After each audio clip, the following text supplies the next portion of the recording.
E por fim, nós chegamos à refutação e à maêutica, que é a questão da a parturação de ideias. Ele também chamava de elenchos, aos relinchos, elechos.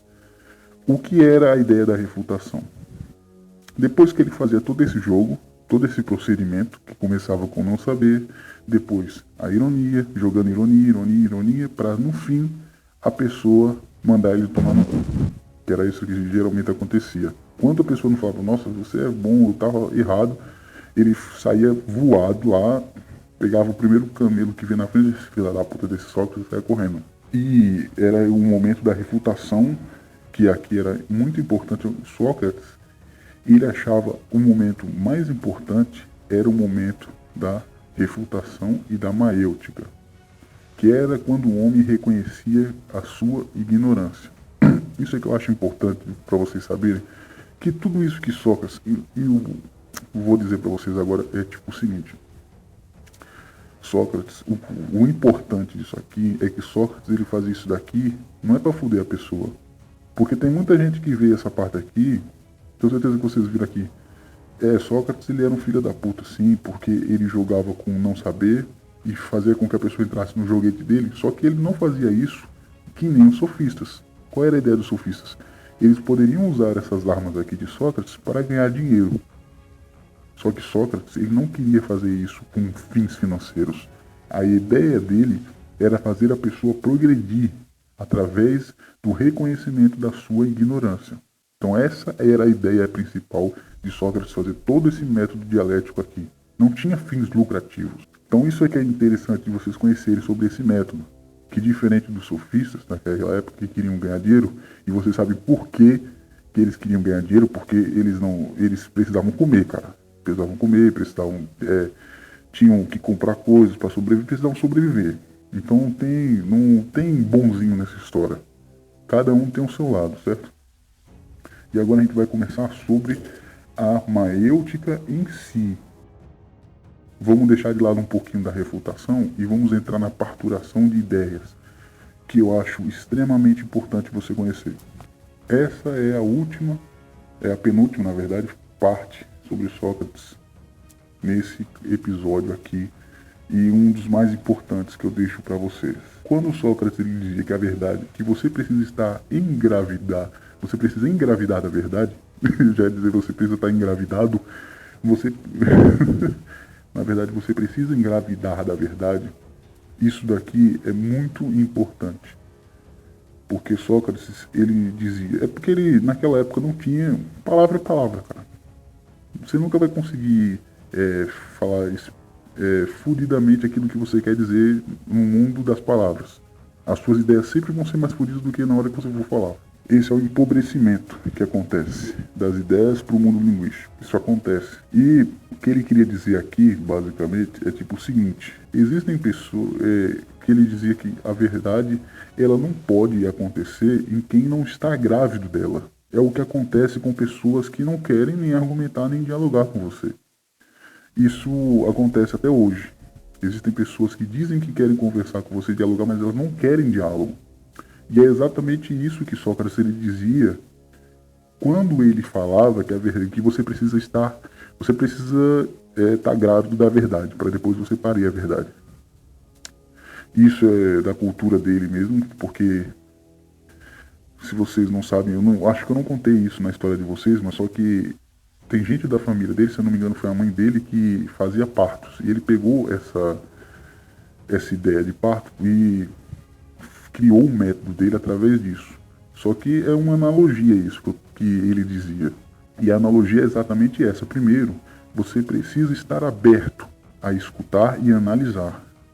Então era isso que ele dizia sobre que a verdade precisa engravidar a pessoa para depois ter a parturação da ideia. Primeiro você precisa aceitar essa ideia para depois você ter e reconhecer a verdade. Então era isso que ele queria dizer, na verdade, quando ele dizia isso, tá?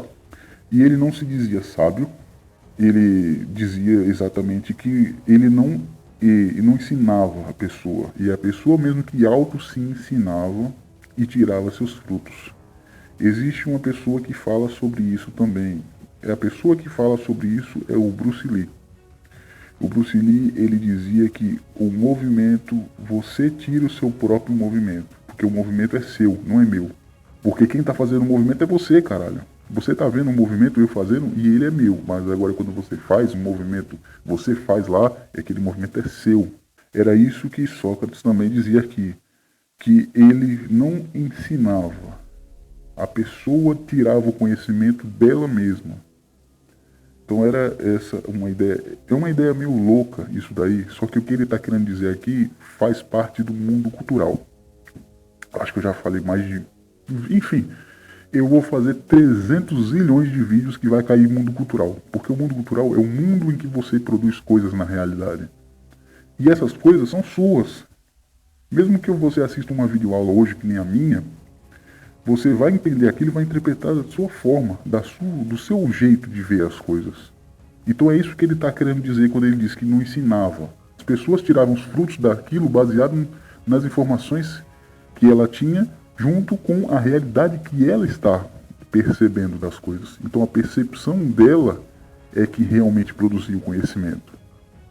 Isso é algo extremamente importante que ele dizia. Então por isso que ele se dizia, eu não ensino nada e eu não sou sábio o suficiente para ensinar ninguém. Mas só que as pessoas tiram os próprios frutos delas mesmas. Isso é importantíssimo, galera. E eu deixo para vocês essa genialidade aqui de Sócrates na época, sobre essa questão de maiêutica e do ensino, que são extremamente importantes, porque se você quiser mudar o argumento de uma pessoa, não adianta nada se ela não estiver preparada para engravidar, da verdade. Tipo isso, se a pessoa não quiser. Porque tem gente que não quer saber do que você está dizendo. Foda-se o que você dizer para ela, pode ser uma evidência, pode ser evidente o que você está dizendo para ela que ela não vai acreditar. E era isso que ele queria dizer. Vamos agora ao último tópico, tá certo?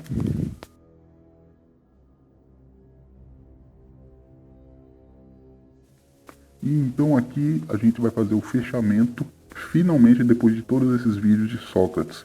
E a gente vai passar para os socráticos menores no próximo vídeo.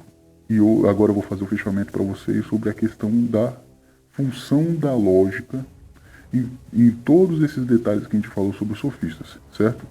Vamos lá. Então nós vimos que aqui a lógica, no fim das contas, se dividiu em três. Nós temos a lógica ética dele, sobre a questão da alma, a lógica de Deus, do daimono, de Deus, a teologia da verdadeira sabedoria, e nós temos a questão da metodologia dialética dele, que ele desenvolveu a questão da indução dialética, que é o método dele. O método dele é induzir, através do diálogo, induzir para chegar à verdade.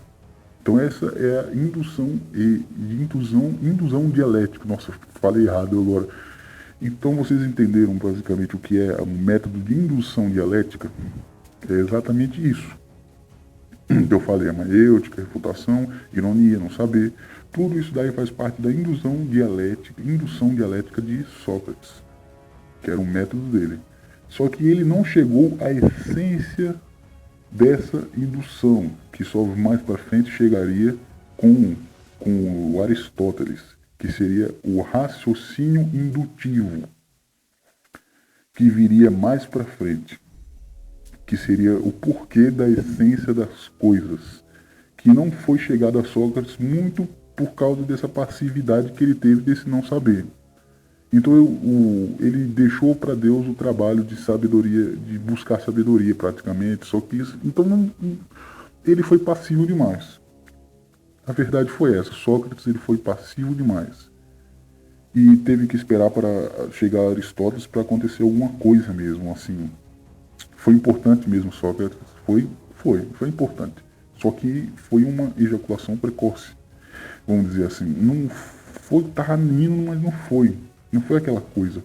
E outra coisa também, outro detalhe, é que ele não criou teorias sobre o que ele ensinava. Muitas vezes porque ele ensinava lá no Bang lá e tal, só queria mostrar para os caras que eles não estavam certos em saber de tudo. Ele não estava querendo, tipo, produzir uma teoria uma teoria para seguir em frente aquele pensamento dele. Ele só queria mostrar para as pessoas que elas estavam erradas.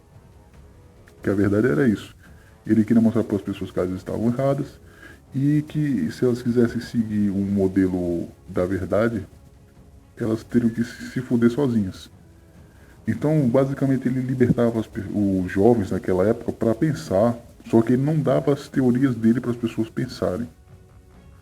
Isso, então, ficava difícil ele criar escolas. Tanto que é que os socráticos menores foram pessoas que ouviram eles e tentaram fazer do jeito delas as coisas e não saiu muito bem, porque não existiam teorias, como a gente vai ver nos socráticos menores, certo? E o raciocínio indutivo de Aristóteles eu não vou falar agora, mas quando chegar a hora vocês vão saber o que é o raciocínio indutivo e qual é a diferença de indução dialética e raciocínio indutivo.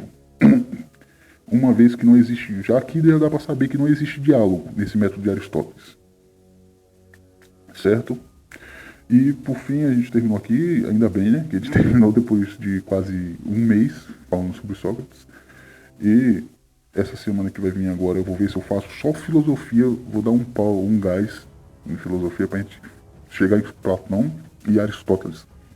E antes do final desse semestre, a gente pelo menos veja os estoicos tal. Eu tô pensando nisso, né? A gente pelo menos chegar num período helenístico tal, ainda no meio desse ano, certo?